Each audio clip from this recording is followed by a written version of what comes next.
Muy buenas noches por haber venido hoy día, amigas queridas que vienen de viaje, Carmencita que ha venido también a visitarnos y todos los demás. Nos sentimos muy contentos el día de hoy.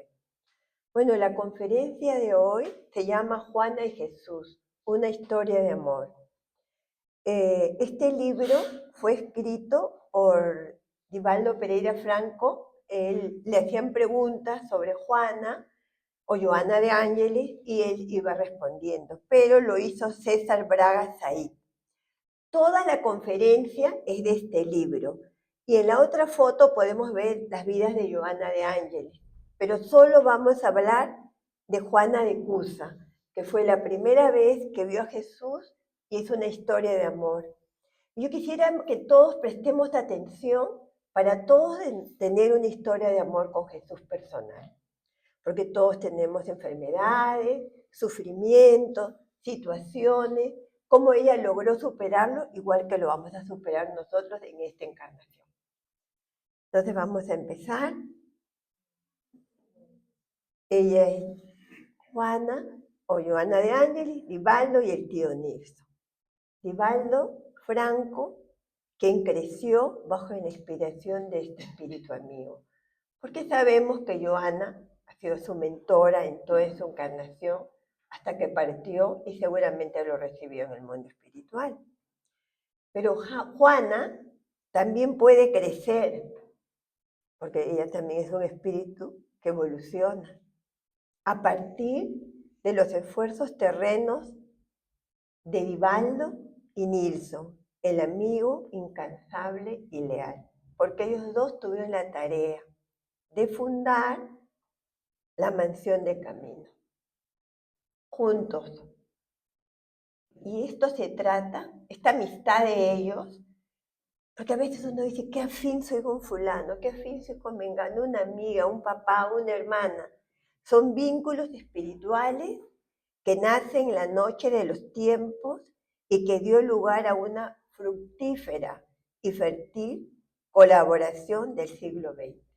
Ellos ya venían, se conocían, habían sido hermanos, los dos habían sido hijos de Juana en un ayer. Y de esta unión nació un centro espírita, donde muchas personas colaboraron activamente y nació la mansión del camino. Es inmensa. Yo ahí he quedado, me he hospedado, he tenido la bendición de estar ahí, y también el centro espírita, que es precioso, grande. Es decir, no pongo las fotos porque no voy a hablar de mí, sino de Juana. Pero quería decirles de que realmente ha sido una bendición conocer este lugar. Esta foto me encantó cuando la vi.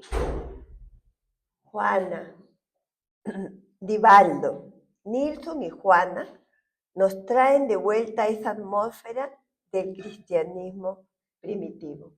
Los tres ya venían unidos de un ayer. Por eso es que se puede trabajar, se puede hacer tantas cosas cuando uno logra esa certeza, ese crecimiento espiritual con los seres queridos de un ayer. Pero nos traen a Jesús dándonos un gran deseo de acompañarlos y hacer lo que nuestras posibilidades nos permiten, tratando de cumplir lo que previamente planeamos en la espiritualidad.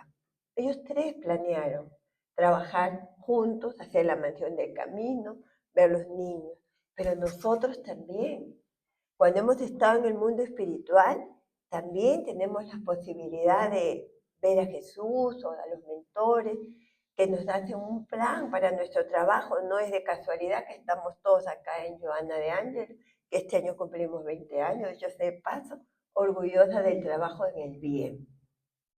Entonces, nosotros también tenemos tareas que hemos prometido en el plano espiritual. Y así como ellos lo lograron, nosotros vamos a esforzarnos también para lograrlo en esta encarnación. Entonces, la primera conversación de Juana con Jesús.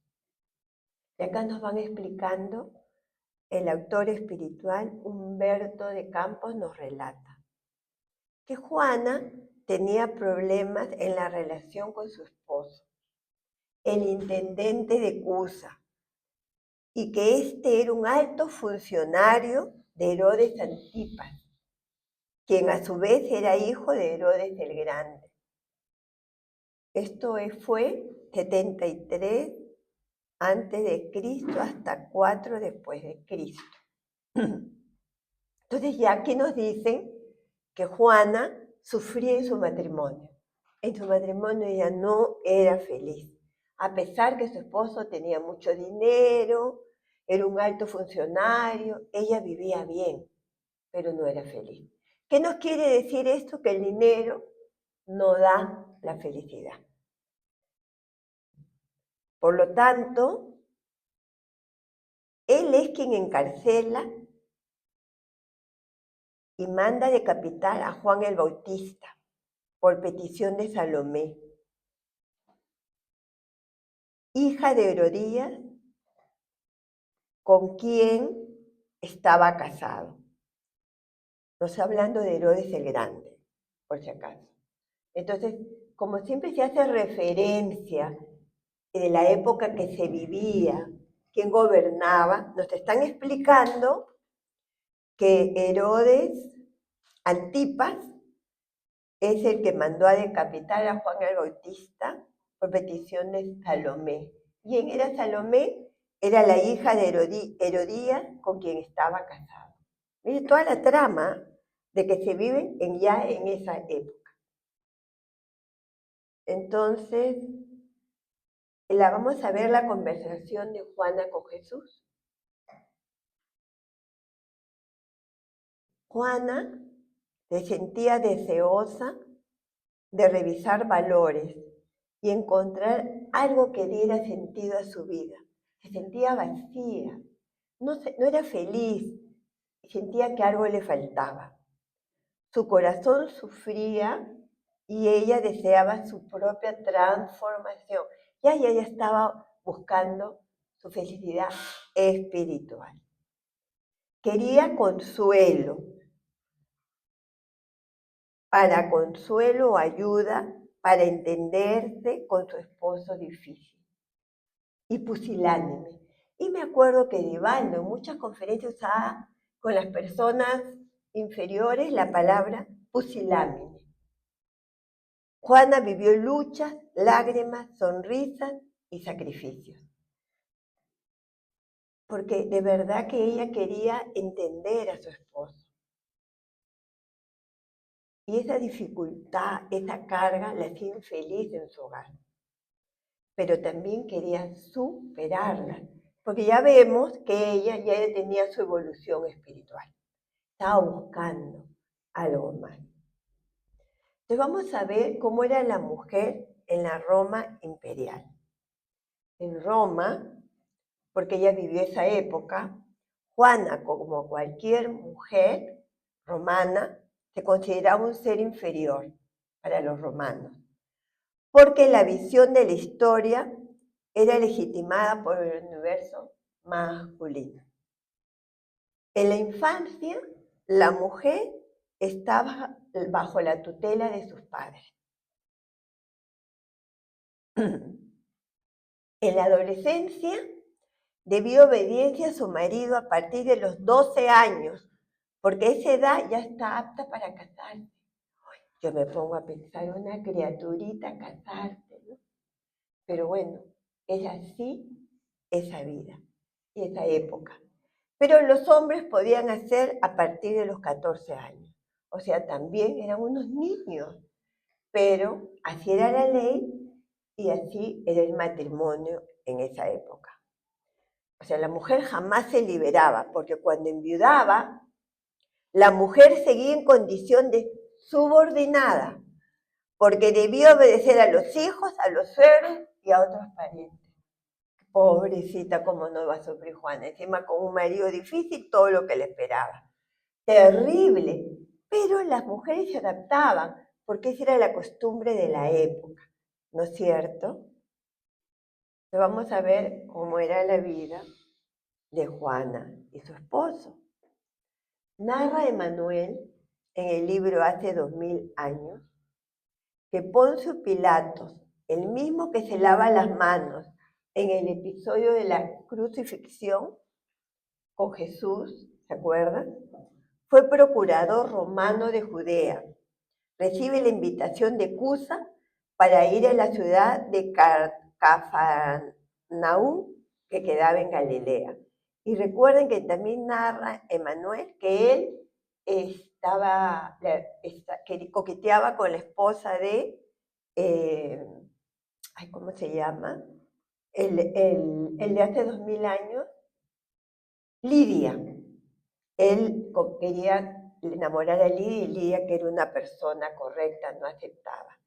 Y sabiendo eso, Cuso lo invita, como para hacerle una redada. La invitación se da al parecer con el propósito de establecer algún negocio turbio. Entonces aquí ya estás viendo que el esposo vendría en este momento decir que sería un político, si fuera en esta época, un político corrupto. Entonces, teniendo en cuenta el carácter de ambos.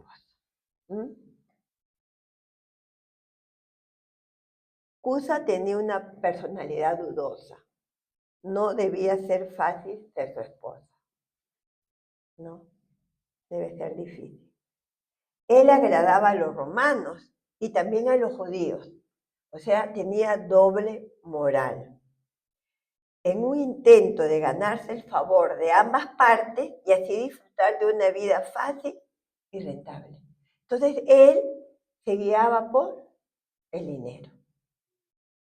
Y Juana, que era una mujer buscando su espiritualidad, el amor, los hijos, la familia, imagínate que es haber sufrido estar casada con un político corrupto, ¿no es cierto?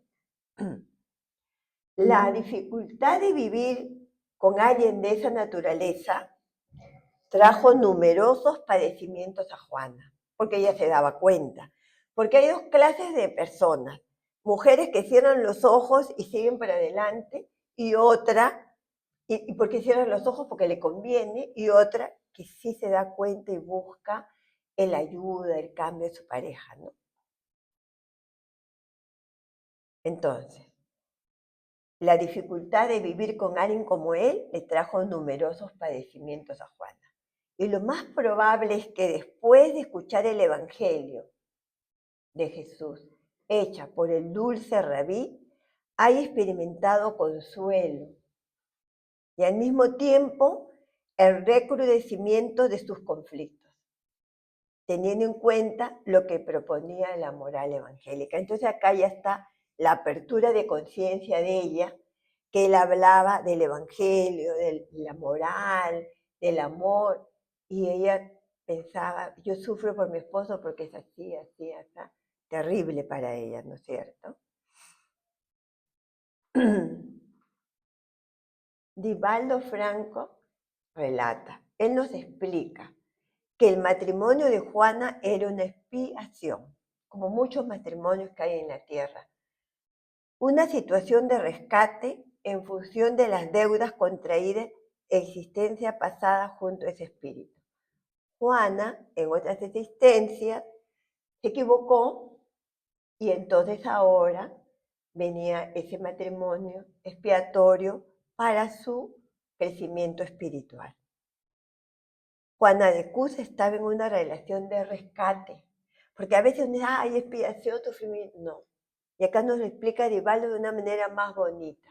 Es una expiación, es un dolor que estás viviendo hoy para tu rescate, ya sea el marido, una enfermedad, alguna cosa que vivimos. Estamos rescatando por no haber hecho buen uso de nuestro libre albedrío en la existencia anterior, especialmente en su matrimonio. Ella sufrió mucho y necesitaba aliento, fuerza para seguir rescatando estoicamente. Ella entendió que ella iba a rescatar. Ella dijo, yo acá saldo mis deudas. Andrés Luis que dice que hay 4 tipos de casamiento en la tierra. Uniones marcadas por el amor, hay casamientos Primero, que la fraternidad es un sentimiento dominante cuando hay amor en el matrimonio. Existen uniones de pruebas y hay los de casamientos creados por el deber o expiación. Y el matrimonio espiritual se realiza de alma a alma, que muchas veces no tenemos ese merecimiento. Por eso es que hay tantos problemas, tantos conflictos.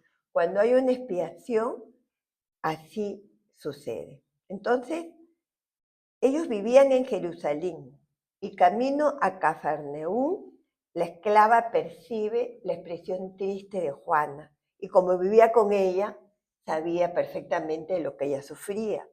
Después de una discusión que había tenido con su marido, la esclava le sugiere a la señora ir al encuentro con el Galileo, porque la esclava era cristiana y al ver que ella, Juana, era buena, dice, vamos con él para que te ayude. Considerado el embajador celeste que vino a traer liberación de todos los yugos y la paz deseada por todos. Juana va al encuentro con Jesús en una tarde de otoño, porque qué poético es de los libros cuando cuentan, ¿no? Parecía que las tranquilas aguas del lago de Genezaret emanaban suavísimos perfumes. Eso pasa cuando uno conoce a alguien especial. Todo se pone bonito. En ese primer encuentro con Jesús, le impresionó su expresión de paz, de mansedumbre, su profunda serenidad y dulzura. Y debemos tener en cuenta que en el Sermón de la Montaña había una acción magnética con el Maestro. Y los espíritus que lo acompañaban en la mente de todos ayudaba a todos los que oían. Hacía que captasen la esencia de su enseñanza. Todo lo que él hablaba te llegaba al alma, porque estaba en la emanación fluídica de los espíritus superiores para que cada uno esté magnetizado y entienda lo que Jesús venía a decir. Emmanuel dice que Jesús no era un hombre ordinario, era un joven que dejaba transparentar en sus ojos compasivos una belleza apacible, indefinible. Y lo retratan con largos cabellos sedosos y sentimiento compasivo. Una sonrisa divina que revelaba bondad inmensa y singular energía, y su figura irradiaba una fascinación irresistible. Después de este encuentro luminoso, Juana no sería más la misma. Y entonces cuando uno tiene un encuentro con Jesús, nosotros ya no volvemos a hacer lo mismo. Por eso se llama Juana, una historia de amor, del amor universal, del amor a Jesús. Nuevos encuentros se dieron con Jesús y como Juana no deseaba hacer nada a escondidas, se llena de valor y le cuenta a su marido lo que pudo presenciar junto a Jesús y cuánto le impresionaron sus palabras. El intendente de Antipas se llenó de celos, porque sabemos que era un ser inferior, ¿no? Pero no le prohibió ir al lago, percibiendo que eso podría suavizar los conflictos conyugales. O sea, ya estaba sacando ventaja de Jesús, por ese carácter que tenía, por esa personalidad. Entonces vamos a ver qué virtudes tenía Juana de Cusa, porque no es que conocemos a Jesús y nos transformamos, ¿no es cierto? Tenemos que tener virtudes, tenemos que tener cambios en nuestra vida. Humberto de Campo dice que Juana tenía 3 características. Inusual dedicación, dedicada a todo. Noble carácter, una nobleza maravillosa y verdadera fe. Y sabemos que la fe mueve montañas.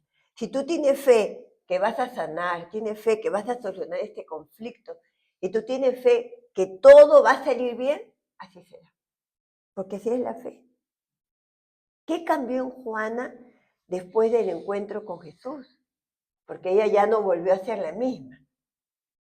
Busca el lado bueno del compañero. En lugar de estar peleando con él, en conflictos, empieza a ver algo bueno tendrá este señor. Y empieza a ver solo las cosas buenas del esposo. Vislumbra en todas las labores una luz oculta y sagrada, trabajadora. Todas las labores empieza a hacerlo con esa luz de amor. Aprendió del dolor, porque todo dolor nos tiene que dar una lección y tenemos que aprender.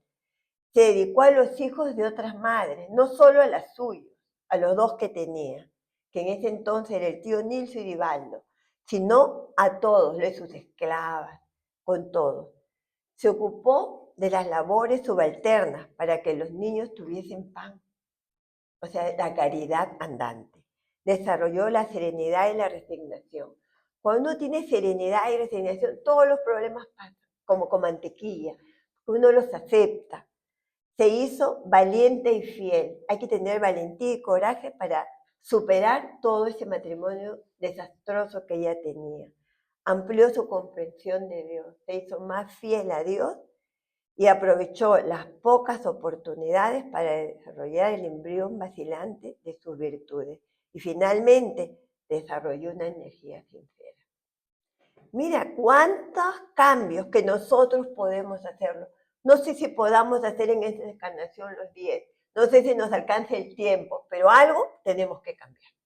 Nosotros tenemos que llegar a la patria espiritual mejor que cuando vinimos.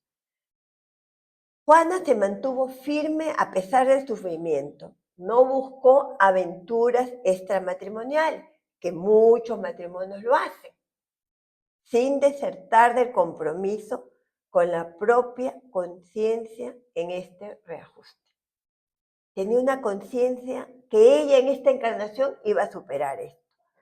¿Y qué logró? Una profunda transformación se realizó en Juana, con el marido, con la gente en general, sino que cambió su relación con ella misma.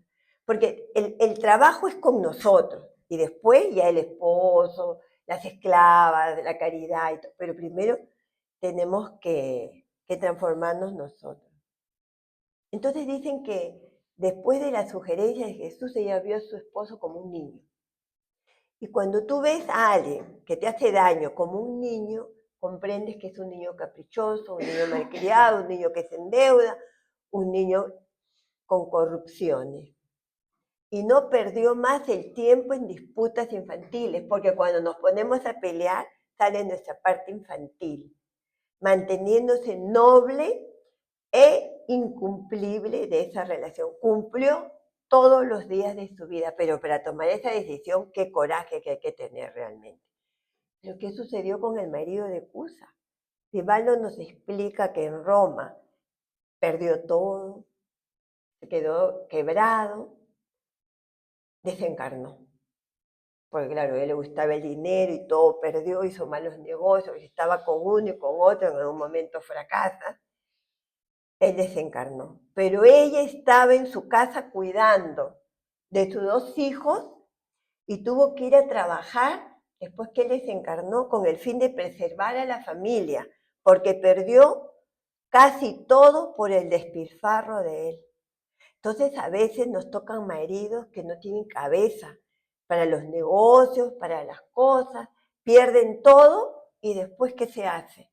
Entonces hay que orar mucho para que el hogar sea bendecido por Dios y para que nadie despilfarre el dinero de la familia, porque no es el dinero del esposo o de la esposa, es de toda la familia. Entonces ella lo asistió hasta el día que murió. ¿Y qué pasó después? Más tarde, el esposo reencarnó bajo la inspiración de ella. Quiere decir que las expiaciones cumples, pero siguen en el mundo espiritual, porque el hombre se fue mafioso, corrupto, y tenía que ir aprendiendo en las diferentes encarnaciones. Y entonces, ¿qué pasó? Ella, del mismo modo que lo haría ella en futuras reencarnaciones, optó por el cristianismo con el ropaje del catolicismo. Ella lo ayudó a convertirse en sacerdote, a quien protege. Ella lo protege cuando fue clara, porque le pide a Francisco que lo reciba como sacerdote para ella poder ayudarlo. Porque como él había delinquido en innumerables veces para recuperarse, en la época de Francisco, cuando se sintió atraído por la voz del sol de Asís. Ella le pidió a Francisco que lo ayude, y Francisco, que era un amor. Y Francisco, que era Juan, no se conoció con ella, lo vio de lejos, pero ahí no tuvieron ningún contacto. Ya en el mundo espiritual se volvieron a encontrar y a ella viene como Clara y él como Francisco. Entonces los hijos de Juana de Cusa, ¿quiénes fueron? Divaldo nos informa que el niño que murió a su lado por motivos de gran martirio como Juana de Cusa es Nilson, que él no quería morir, era un niño que iba a entender de que por Jesús iban a morir en la hoguera, ¿no es cierto? Y Divaldo era el otro hijo que permanece desconocido, porque es el hijo mayor. Más tarde, cuando reencarna como Clara, cuenta Divaldo, me encontraba entre los discípulos de San Francisco. O sea, sus hijos también estaban cerca a ella, porque tenían que crecer por medio de la religión, de evolucionar, recibiendo de ambos el apoyo para el retorno definitivo al cristianismo. Mire, las madres siempre están pendientes de sus hijos, pero en el caso de ella ya era un espíritu que evolucionó mucho, ¿no? Entonces podía pedir a la espiritualidad que venga a su hijo. O sea, vino el marido, vino Divaldo y vino el tío Nilson. Entonces, Juana, en la codificación del espiritismo, hay dos mensajes de Juana de Ángelos en el Evangelio según el espiritismo, porque ella siguió creciendo y miren lo que se convirtió. Si ella ha logrado todo esto, nosotros también, hombre, mujer, podemos lograr nuestro crecimiento. La paciencia en el Evangelio según el Espiritismo, capítulo 9, ítem 7, y firma como un espíritu amigo Habre 1862, porque los espíritus superiores no se identifican.